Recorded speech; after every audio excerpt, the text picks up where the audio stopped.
Hello, everyone, and welcome to the future of space. I'm your host, Daniel Fox. Our guest today is Patty Stoll. She's the president, Space Systems at ILC Dover.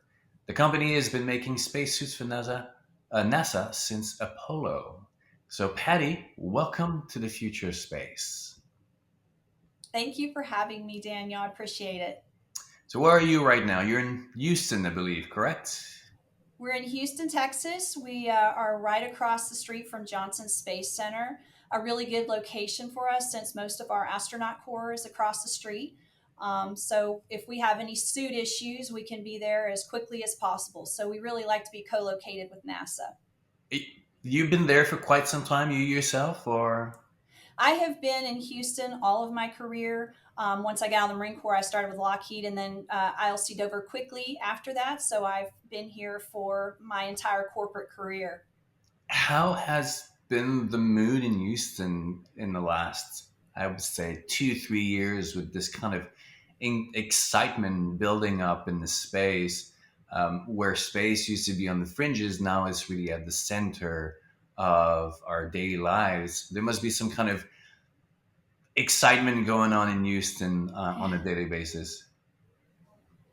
Well, I mean, I can speak from experience because I have been with the space program for a very long time. Even when I was with Lockheed for a few years, I tested the astronauts in their spacesuits, and then with ILC Dover. So I feel like for a long time we've been planting these seeds, hoping really something's going to come out of it. And I think the surprising part is really, I would say, in the last couple years, is the excitement for commercial space and seeing other companies go into space. Just it opens up the opportunities not just for your normal space companies, but for private citizens as well, which makes it so much more exciting. Sort of gives me the goosebumps, maybe because I'm passionate about it and I've been in it.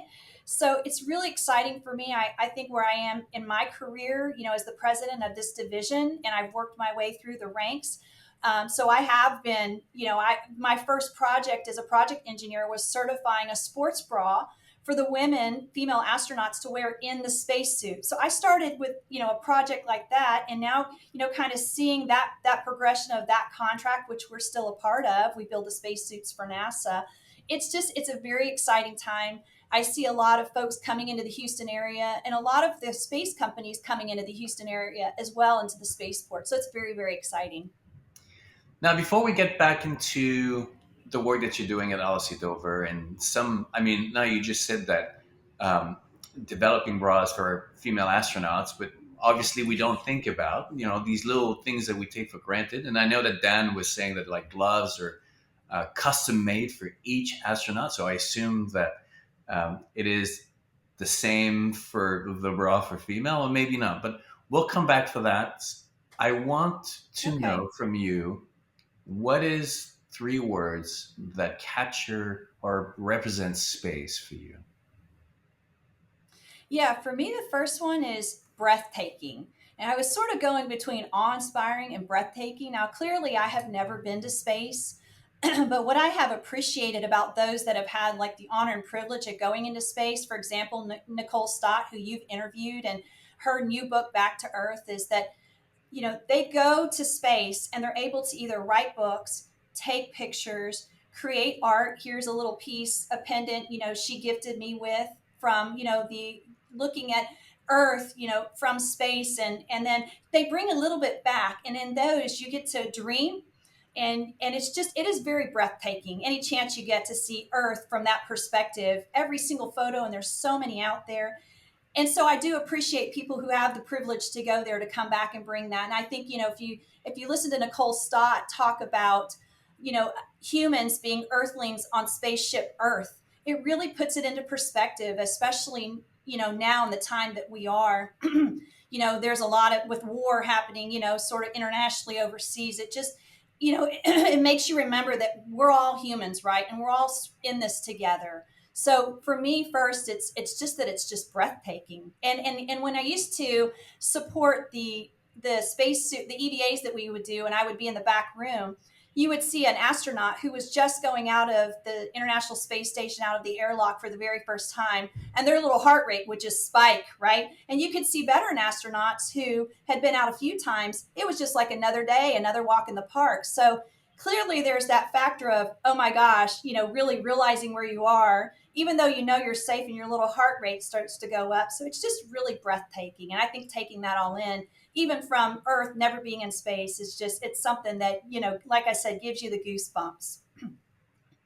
And then your second word, That's the first one. the first one. My second word, right. My second word would be boundless. And sort of when I was thinking about that is when we think about being on Earth, it feels like you're limited to land, right? And I think the exciting part about space is it's boundless. Like we know sort of what we know about space. I always think of what don't we know about space. And until we get out there and really experience it and really start to live and work in space, I think we get the point that we talk about the moon and we talk about going to Mars, but what else can we go to, so as humankind, as mankind, once we get out there? So the second one would be boundless. And the third one, is opportunity. And that kind of seems weird, like opportunity. And oh, maybe you're a president of a company. So it's like, definitely, there's a chance to make money. But the opportunity I'm really talking about here is the opportunity, I would say, for inventions, new products. I would say even medication or pharmaceuticals that can help life here on Earth or even life in space. I always tell our board of directors, I think there's products and things we don't even know about because we just haven't lived and worked in space. We don't, I mean, we have, but not sort of on a mass scale with what folks are looking at. Once we start getting new commercial space stations in low Earth orbit and we're back on the moon or Elon Musk wants to colonize Mars. I mean, what are the products that we're going to need? So when I think of opportunity, yes, I think everybody first will go to making that money, but really it's bigger than that. It's how do you improve life? And maybe it's not just life here on Earth. It may how do you improve life in space one day. It's that new blank canvas, really. We've been It on really Earth for is. for a long time, and I can imagine it was the same thing when someone was confined to an island, and then they're on the beach, and then finally they got to build the little vessel that's going to give them the possibility, the opportunity to go and explore. So they go out, and this is just a land of new opportunity because you get to discover it and create it, and then it gives you the chance to create new innovations that will keep you pushing forward. So obviously going to space, I mean, it's always hard to invent the future because we don't know how it's going to You be. don't Like, know. we don't know, like 50 years ago, 100 years ago, someone would have, given an idea of the future. They would have never come up with an iPhone with an internet that gives you the capacity to bank overseas, all that kind of Yes. the little things. Now, we know you work with a company that obviously does a lot of technical and science into it. But what is for you the human story of going to space? What rallies everyone into that story of going to space?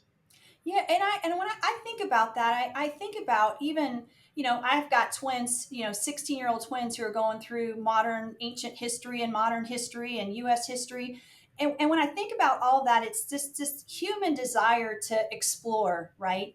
And even natural resources, what's out there, and I think this now we're giving humans better access to space. It looks safer. We're having more people going there, and I think it's just in our human nature to explore and expand.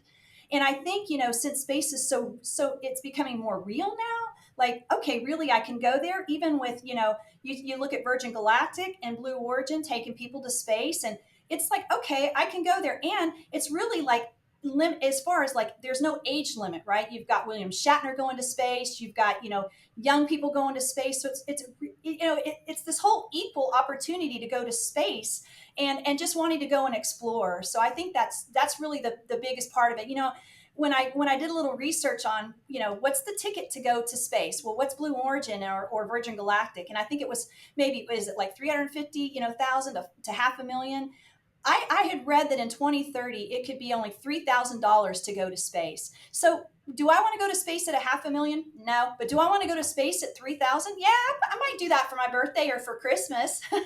So I think it's making it accessible And then, hey, we want to go there, let's try it out, right? And you can be 100 years old or you can be 20. It's the natural journey of these innovations.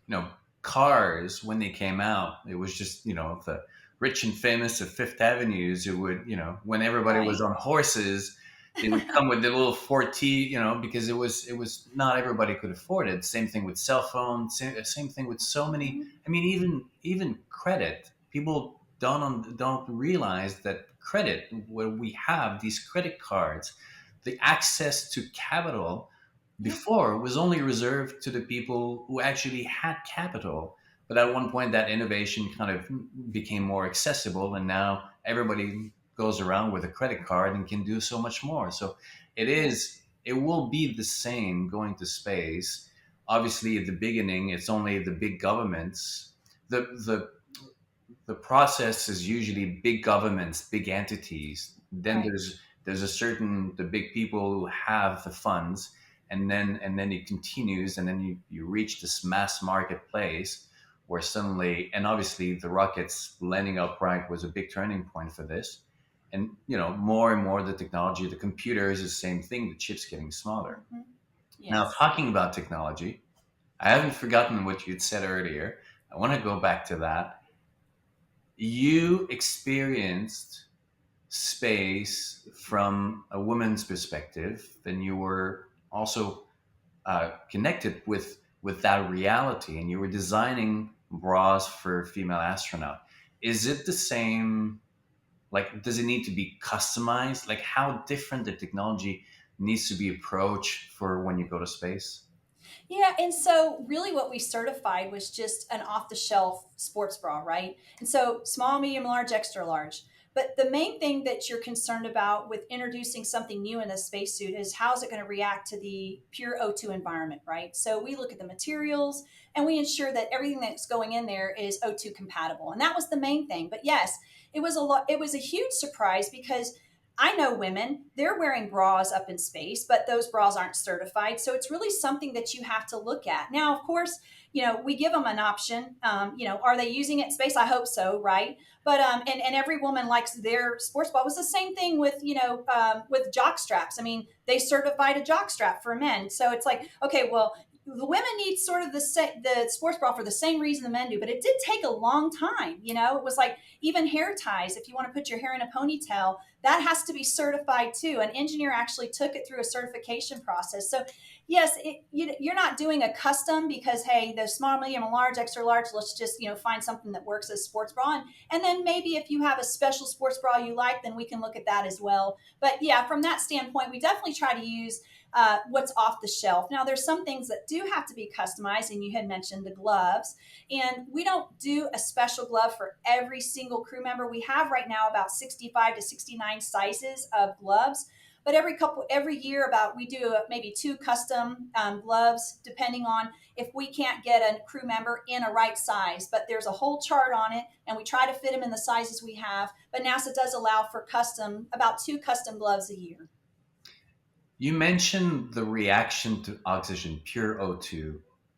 Like, what does it do? Like, for the general public, I mean, even for myself, like, I would have not expected that this was a concern. What happened to fabric when it's in an O2, like a highly concentrated O2 environment? Yeah, I mean, it definitely is depending on which material you're introducing. It could spark, right? And what I was concerned about when we were talking about bras was a lot of the just regular bras that women buy have an underwire, right? So how does that wire also? Do we want a wire? And so no, in sports bras we just went pure fabric. So you're looking at, is it wire? Is there something that could trigger a fire in the suit? So you're really looking at those things, and it's very material specific. And so there's a lot of materials that we have in a database out there that are O2 compatible, but you're really trying to keep the crew member and the astronaut safe. I guess it's one of the, like, even if we get the biggest computers getting more powerful and our testing system are getting better and better and better, what is always so important in testing in real is to discover the unknown. I mean, you can have the best models, but your best model is always constructed on the known. But when you go into space and when you go into the unknown, what is really important is, like, well, we have to fail. We have to figure out how this is going to fail before it Right. fails, out there. And at ILC Dover, I assume it is a big part of the process to keep experimenting to figure Yes. out what the unknown before the astronauts will find it in a harder way up in space. Correct? Yes, I mean, we take all of our spacesuits, our EVA spacesuits, our launch entry abort suits through a very rigorous certification process. But even after we have, I would say, tested it to where you're actually, maybe you're going to go and manufacture what is going to be your flight hardware, you're going to take those suits through a lot of testing with the crew members, either test subjects or the crew that are actually going to wear it. And in a lot of cases, we've had veteran crew members who've done multiple spacewalks. They've been in pretty much every EVA suit out there, EVA and LEA. So if you can get them in your suit, have them, play around with it a little bit. And that's what we did with our commercial suits, Soul and Astro. It's that human element too. So you can take that suit to failure on a system, on a rig or a test rig. But when you actually get a human in the loop, that just adds something else, because someone can pull a zipper differently, or someone say, who's female maybe needs more leverage. She's going to hold on to something and pull something. It's like, okay, we didn't think there was going to be loads going across this way. We just thought it was going to be done this way. And as an engineer, we do it the nice, right way just to make sure, like this is how you do it. But everybody's going to do it different. And really, if you're in an environment where it's stressful, or maybe you've got to get into something or out of something fast, there's a lot of things that go in there. So definitely we take it through a rigorous testing process, but then we want to get a test subject with really veteran crew members in the loop, so they can get in the seat, they can see how it's supposed to work. And really, you're not going to get everything right, because even with the spacesuit today, there's still issues that happen when they're doing their spacewalks. But trying to get all of those things so we don't have an incapacitated or lose life, right? This is what I always love, having conversations with the engineer, because they have a very linear way of, like, a clean, things happen within like almost a vacuum, and it's one plus one. But nature is messy, life is messy, and you Yes. want systems that are not, they're resilient. They have enough tension to sustain themselves and to stand upright. But there's room, to move, because you always have Yes. the unexpected. I remember some years ago, my brother was an furniture designer, and he told me how when you design furniture, you have to remember that the wood is going to move depending on the level of humidity, and you can build something on one continent that's going to be super super nice, and then you ship it overseas, and then it's all worked, and it's not opening properly. So understanding, obviously, that when you go to space, there's going to be this unexpected and, again, the unknown, and you need to have a suit that's going to be able to, that has that room to be resilient. Correct? That's Oh, I think it's the most important thing. Because the way I characterize it is the products that we provide, whether it's a spacesuit or a space inflatable habitat, you almost want it to be like it's not even there, right? We try to make them as conformal as we can so that you can do your job and not have to even think about the suit. Now, in an EVA spacesuit, it's a little bit harder. LEA is a little bit easier, but still, you want to have it to feel like, hey, it's just a coverall, and I can do what I can live, or I can work, or whatever it is I need to do. But you're right. Even building furniture, did you have like a couple kids jump on the furniture, or someone just jump? No. And so it does, it wears on the wood, or so it's the same thing. But you want to have a couch, but you don't always want to know, okay, like I have to, here's the couch, and it's like, let me just sit down on the couch, and it's like, okay, that's great, until it doesn't work, and you're like, yeah, this isn't a good couch, let's change it. now LC did the spacesuits for Apollo. Back then, it was, I would say, kind of focused on the men perspective of going to space and how to approach the systems. Now, LC is also doing the spacesuits for Artemis. You're working with Nicole Stott. Artemis is extremely, I would say, from a woman's perspective, it's more a different vision. What are the benefits? I mean, in nature, diversity is an important tool for being resilient. The more like not having your eggs in the same basket allows you to become more resilient. Now, you've been in the space industry for a long time. Now you're working with Nicole Stott Mhm. for the developing these spacesuits. You're going to be an Artemis. How? What are some of the benefits or the discoveries that happen in the process now that there's more different perspective to it? Yeah, I mean, and so I've been like, we'll just focus on our commercial EVA spacesuit, extravehicular activity spacesuit. I use a lot of acronyms, and I don't mean to, but that's sort of like the main suit that you see when we do spacewalks. So we have a commercial spacesuit. So I'll focus on that one. What I love about the one that we have designed and manufacturing now is it allows for modularity, right? So you can get the fifth to 95th percentile of like male and female into about three suit sizes. And what we've done is, we have a special design on our upper torso that allows us to move it in and out. That is always the main thing, is how can you get all sizes of people in this suit. And so as a female, of course, they like myself and Nicole because we're about the same build. But we've gotten, very short women in there. We've gotten Sunny Williams in there. So, it's really more about making the suit modular so that you can allow for the diversity of whether it's male or female. And if you probably remember years ago when they wanted to send two females outstation, it was like, oh, we only have one medium suit.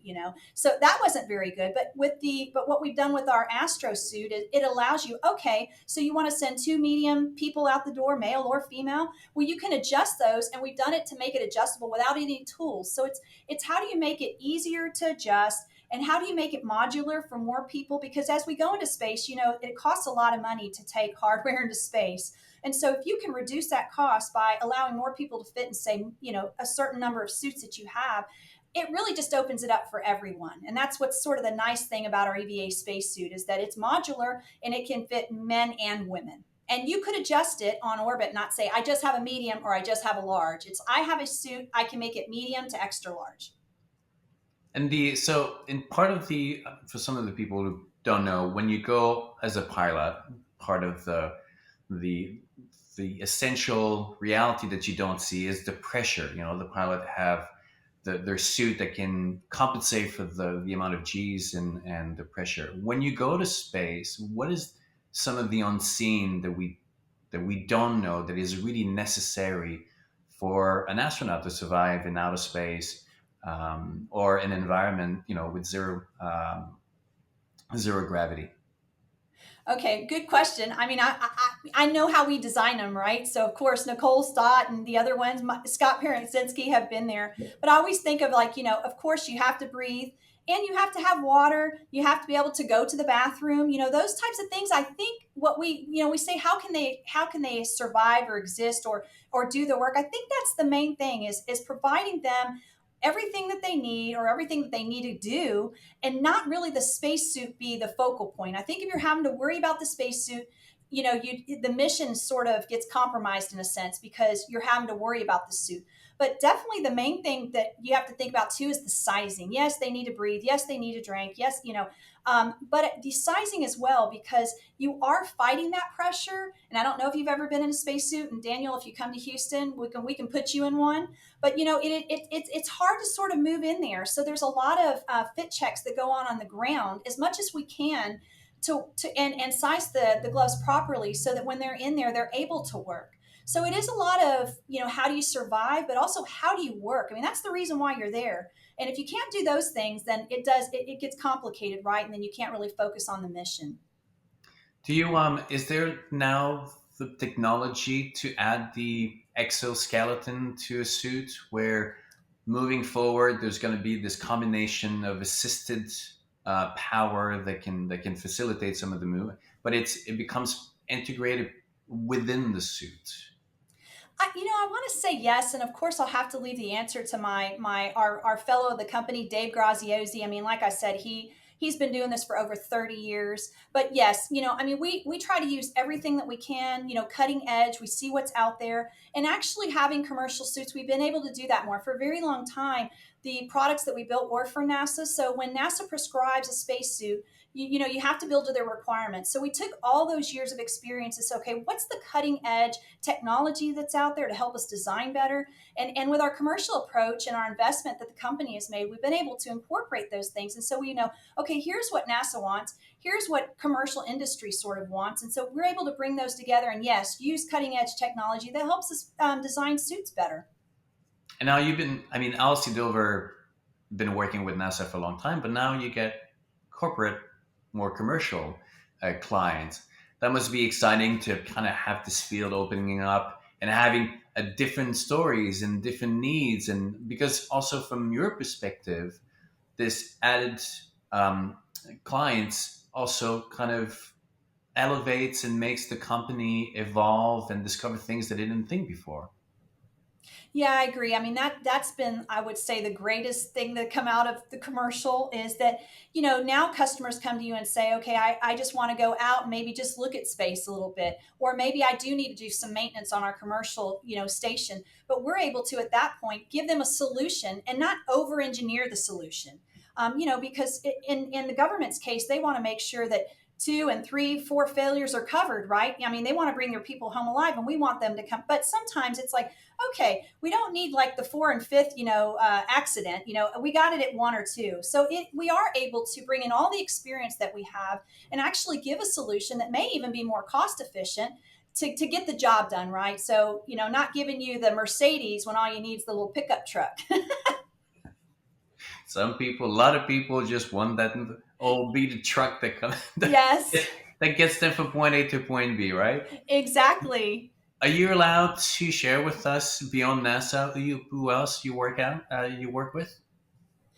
Not a lot, but I can definitely tell you products that that'll give you an idea, right? So I've mentioned our Astro, our commercial EVA spacesuit, right? So for folks that are, let's say, have commercial space stations in low Earth orbit or in cislunar orbit, or let's say we want to go to Mars, we have an EVA spacesuit, a commercial approach that will do that. Launch, entry, and abort suits, we launched those about a few years ago. Our commercial offering is Soul.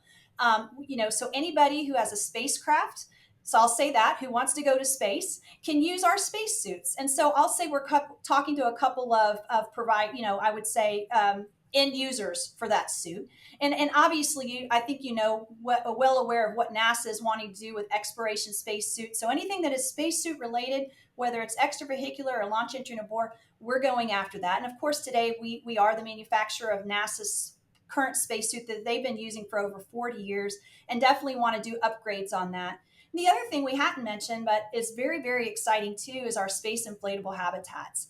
And, when you talk about going to space, not only do you want to have something that you can wear that protects you either in the spacecraft or if you're doing a spacewalk or you're outside a station, you want to have something that you can live and work in. And what's the nice thing about our inflatable habitat is that it's very light. So, and you can, fold it up. And so you don't need a lot of space, and it doesn't weigh a lot. And you can take it to, say, low Earth orbit or cislunar orbit or a planetary surface.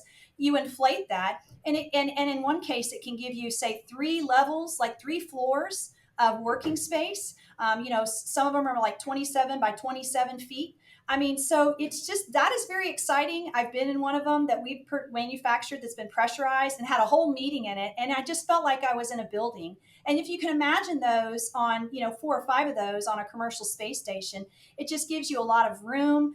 And so, really we're building the products that are going to protect people and their and product, protect their lives, and be able to let them live and work in space. So that part's really exciting. And of course, we also build the landing airbags for Boeing Starliner vehicle. So that one I can talk about. We do that as well. And so, of course, they haven't docked to the space station, but we've tested our airbags because they have done the land landing, and that's very exciting because you don't have your spacecraft dropping in the ocean, so you don't have to worry about all the muck and muck there. But our airbags have been successful; they've worked, and so that's another product. And I always say there's probably going to be other products that we don't even know about that we're going to find out about when we go into space. And I think having that inflatable option, the soft option, is very appealing because it's lightweight and it's cheap to launch to space. Now, one of the things that really gets me excited is that expeditions, exploration, there's always a risk involved. Yes. But the human cost of exploration has gone down tremendously. I mean, if you compare back in the days of, when Europe moved to North America, they would get into the boats. They would not really know if they would make it across. The conditions were really awful. They would get to land, and then there was a hard environment. They would have to start from scratch.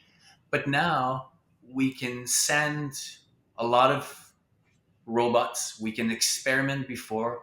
We can do a panoply of really dangerous tests to make sure that by the time that we get over there, the risk is really reduced. I mean, right now we have helicopters on Mars and we have rovers, and we're able, I mean, we Mhm. haven't, I mean, knock on wood, we haven't had any major accidents when it comes to rockets. And even now, as the commercial entities are going up, um, it's refreshing to know that that next step, we're not kind of just falling, not knowing where we're going to land, and just like, well, cross fingers and everything is going to be all right.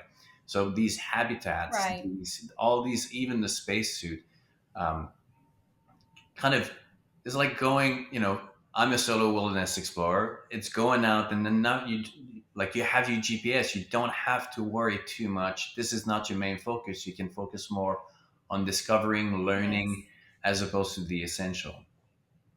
Now, Patty, you've been in the industry for a long time. You've been with ILC Dover for 17 years. Before that, you were Lockheed, Marine Corps.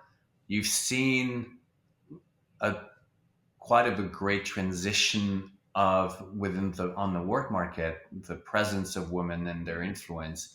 And now we are in an era where a lot of leaders, and you included, are women. The next NASA astronaut to the moon is Artemis.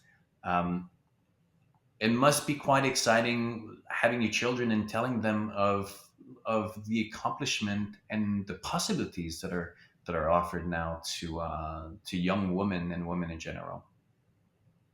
Oh, and I do a lot of the speaking in the lower schools and high schools. To really the focus is always on the young ladies, but I guess equal opportunity. I'll talk to the men as well. But a funny story: when I was at the I've always sort of been in this male dominated society, no matter where I've been. I went to the Naval Academy, which again, not a lot of women there. And then I selected the United States Marine Corps. Not a lot of women there either. But when I was at the Naval Academy, we would always have parades on Fridays, and at lunchtime we would do a parade, and we would have lunchtime formation, and we would march around. And I remember, you're in this environment, so you just sort of think you're like kind of one of the guys. You really do, because you're doing everything they're doing.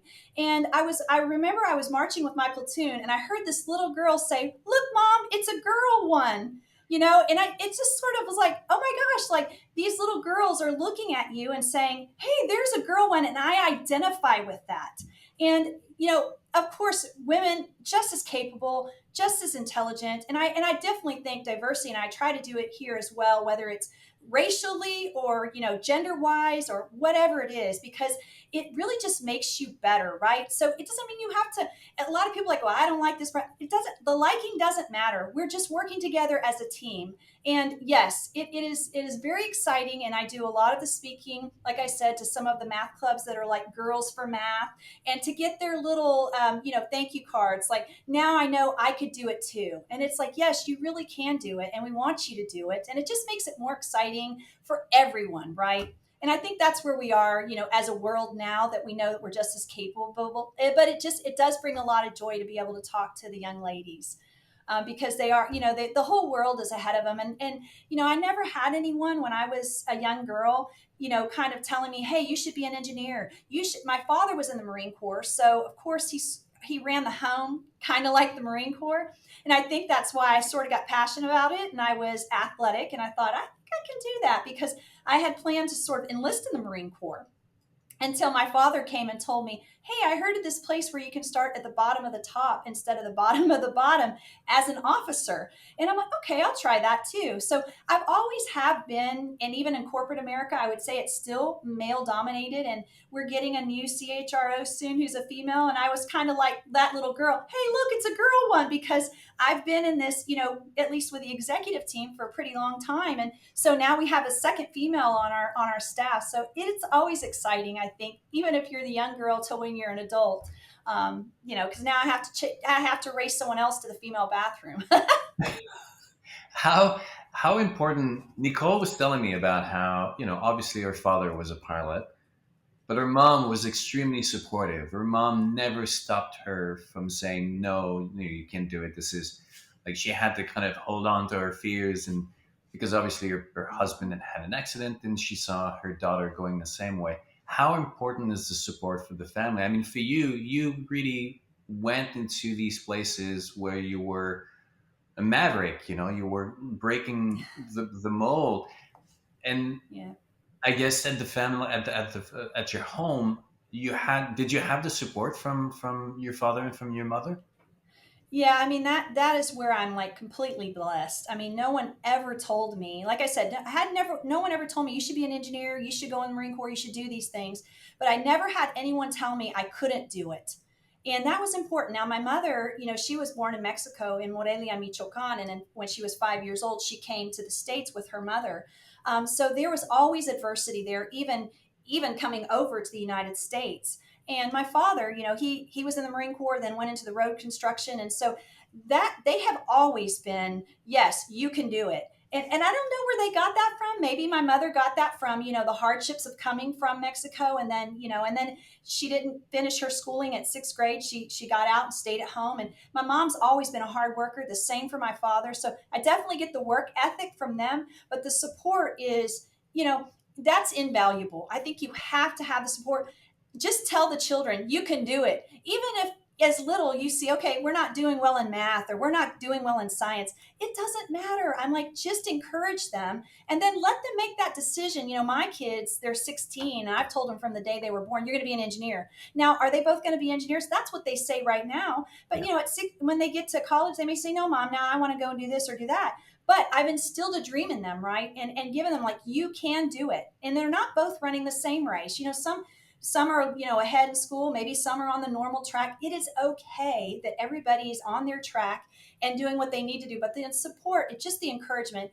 It doesn't hurt you just to be nice and encourage people. And I think whether they're children or adults, we always want to like leave people better than they were when we first met them. I think it's one of, like, even it's not about what we know, but what we can do. And obviously, for a lot of people, I mean, in the coaching that I've done, a lot of people get stuck on the knowledge. Like, I don't Mm, know this, therefore I can't do it. yeah, The reality is that we never know, but what we do yeah, have is the capacity to find the skills to figure it yeah. out. So that often for me, like when I tell people, it's like, you can, because you will figure it out. What you need to Yes, know, you need to have the confidence within you that you are a resourceful person. You have yes, the capacity to find those answers. You have the capacity to get back up on your feet. And if you yeah, understand and if you believe on those things, then everything is possible because of those things. And I think it's more like the skill sets, giving people the skill sets to deal with the unexpected, the unknown, because no one gets to start in life with all the answers. What I think what exactly. the human species has been good at is always figuring out how, once you hit that wall, once you hit that ceiling, we need to figure out how to move forward. We have to go beyond, and fail and not discourage. And I think that's one of the societal failures that we've had over the last decade or 15 years is the narrative on the human species has been a really doom and gloom. We're a bad Yeah. species. We're a cancer on the society. How could we do that? But the reality is that life is messy. Evolution is messy. Learning is messy. And everyone, the vast majority of the people in the past, always wakes up trying to do the right thing. But Right. unfortunately, there's always unintended consequences. And the only difference between really an innovation and a mistake is the hindsight, but the road to it is the same. And Yes. until we do those mistakes and we're able to look back and go, okay, well, that didn't work, and understanding that when it when you need to, and on the innovation and technology, we understand the necessity for failure. We need to test things, so what works, what doesn't work. But that also is applied to your personal development Yes. and a cultural and a society. We need to fail sometime to that forces us to reassess, well, this is where we want to go because we don't want to go over there. And I think that Right. space is offering this new narrative of we can use the mistakes that we did. Now we know they're mistakes, and we can change how they're approached. We can make it more inclusive, more diverse, because we know it works better. But it's all about the storytelling, right? Yes, and I agree. I think you're right. People are sort of scared to fail. And, even in this position, probably people think, you know how to design spacesuits and you know how to, build a spacecraft and build an inflatable. No, I don't. But I have the people that do, right? Yes, I have to talk about it and be prepared. And I prepare myself. And do I always hit the mark? No. But I'll take the criticism and then I'll go back and I'll make it better or make it right or say, okay, I should have studied here. But you're right. I mean, it's just, you can't be afraid to fail. And it's not always like mass failure. It's just you got to get up and you got to give a speech, or you got to give up, you got to present something, or you have to submit a report. But reach out to the people around you. Do a little bit of research on Google.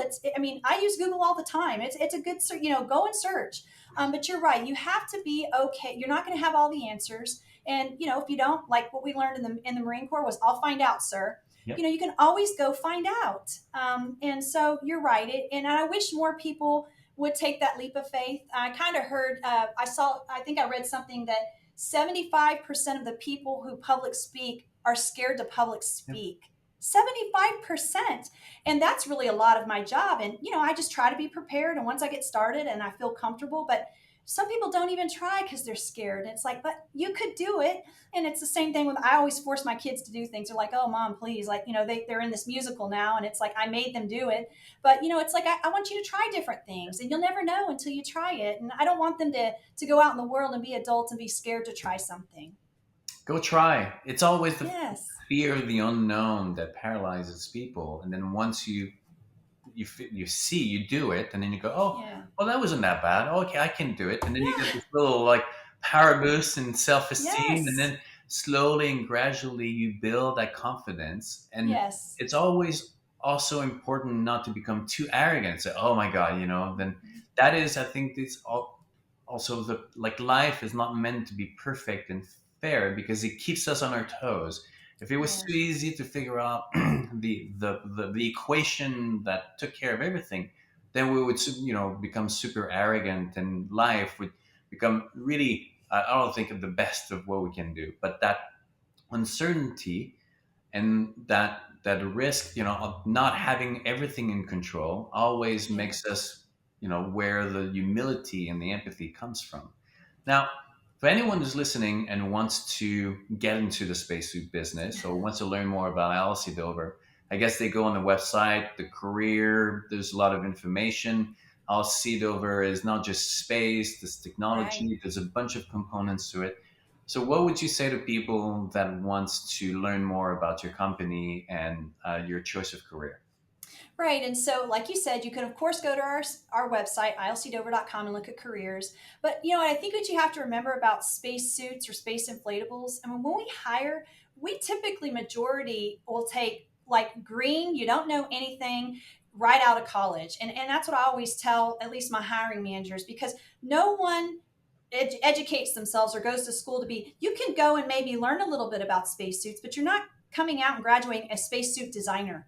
You're only going to learn that on the job, right? So it is the sort of, hey, I've never done spacesuits before, and it's taken the risk that I'm a pretty smart person. I got my engineering degree. Let me go out and try this. And so, it's it's if you have that engineering degree, look, apply, please. And we are actually, about to put out like over 100 positions out online as far as spacesuit designers and quality and sewers, and we've just got a lot of, positions out there because really we are going into space. So you look at the website, but don't hesitate to submit a resume for some of these positions. Just because you aren't a spacesuit designer, we're not hiring spacesuit designers. We're going to make you a spacesuit designer. We're going to make you the best of the best. So there's so many opportunities out there. Again, ILC, but not just with ILC, with every other company that's out there, doing business in space. It's a really exciting time for folks who, and then for me, I got my degree in aerospace engineering with a specialty in astrospace. I mean, we designed and mocked up satellites. I never really thought that I was going to get out of the Marine Corps. I had planned to do 20 years in the Marine Corps. And so I went on a deployment to the Middle East with the 15th Marine Expeditionary Unit back in 2000. And after that little cruise, I thought, yeah, I'm running home to mommy and daddy. And thank goodness I had my degree in aerospace, because there was a couple of retired colonels here in the Houston area. So I had 4 job offers basically coming out of the Marine Corps, with my degree in engineering and the leadership experience I had with the Marine Corps. So it's a good industry. I like it. Anybody can get into this industry. So it's just a very exciting time. You said it like the engineer aspect of it, but if someone is in the fashion school, has, That's the important thing. has nothing to do with engineering, do they have a shot also at getting into the business? Yes. Okay. So we are about to open up 30 positions for sewers in our Frederica, Delaware location and our Houston, Texas location. And in our Houston area, we have hired fashion designers from the Fashion Institute, the Art Institute of Houston. Yeah. Those are some of because really sewing, I think anybody, if they learn to sew, can sew, but it's sewing with a flair. So we have a lot of sewers who do the Comic-Con and, different things and, big photo shoots and getting those costumes ready. So you do want to have the flair, the finesse is what we call it. And so, yes, I mean, and it doesn't just have to be, sewing or fashion design. I mean, we have heat sealing and precision cutters and everything that goes into making the spacesuit. We have positions for. So really anybody can get started. So anybody, I'm looking, we're yesterday with friends, we were talking about how when we imagine the future, fashion, there's a lack of uh, function in it. Like even, if you look at Star Trek, you look at what they're wearing and it's like, Yeah. who came up with this design? There's no function to it. Like no one would come on those spandex, Right. uniform. But moving forward in space, there's going to be obviously a lot of function to the apparel, not just the spacesuit, but the everyday clothing that we have. So we need this, like, again, this diversity of engineering and artists and people who think outside of the bubble, so that the apparel evolves in this kind of combination of function and form and art and expression. Yes. And that's going to be exciting, as we move forward. It's a total new era that's opening up all Well, opportunities and boundless yes. opportunities. Well, and everybody wants to look good, so we do consider aesthetics when we design our spacesuits, which it's nice to have, Absolutely. the fashion designers and even those like Nicole Stott, like I told you with my Yep. pendant and with her Space for Art suits, which Yep. I saw on the video you did with her, the interview and what she had in the back. It's been an honor to work with Nicole and really taking these little swatches that the children have made and pulling those together. We do that here in Houston, Texas. It's just, of course, we're in the spacesuit business, but to be able to partner to do art and really inspire children and give them hope, that's Yeah. just even greater than, making a buck. It really is, because that's the lasting part of what we're doing. And that's, I think, what, if your heart's in it and you're passionate about it, that's really at the end of the day, I think what we're all, really striving for. To see the light in their eyes, there's nothing that beats it. So, Yes, it's important. Patty, that was wonderful. Thank you so much for taking the time to come and share with us your story, the story of ILC, and all the knowledge and your experience that I'm sure people will find inspiring, and people will say, "Hey, she's a president of space into a big company. I can do it too." So There's a girl one. there's the girl one doing it. thank you so much, and I look forward being in Houston and Great. coming and see the team. This is going to be great. Yes, thank you, Daniel. Appreciate the time. All right, a big hi to the team. Bye bye. Thank you. Bye bye.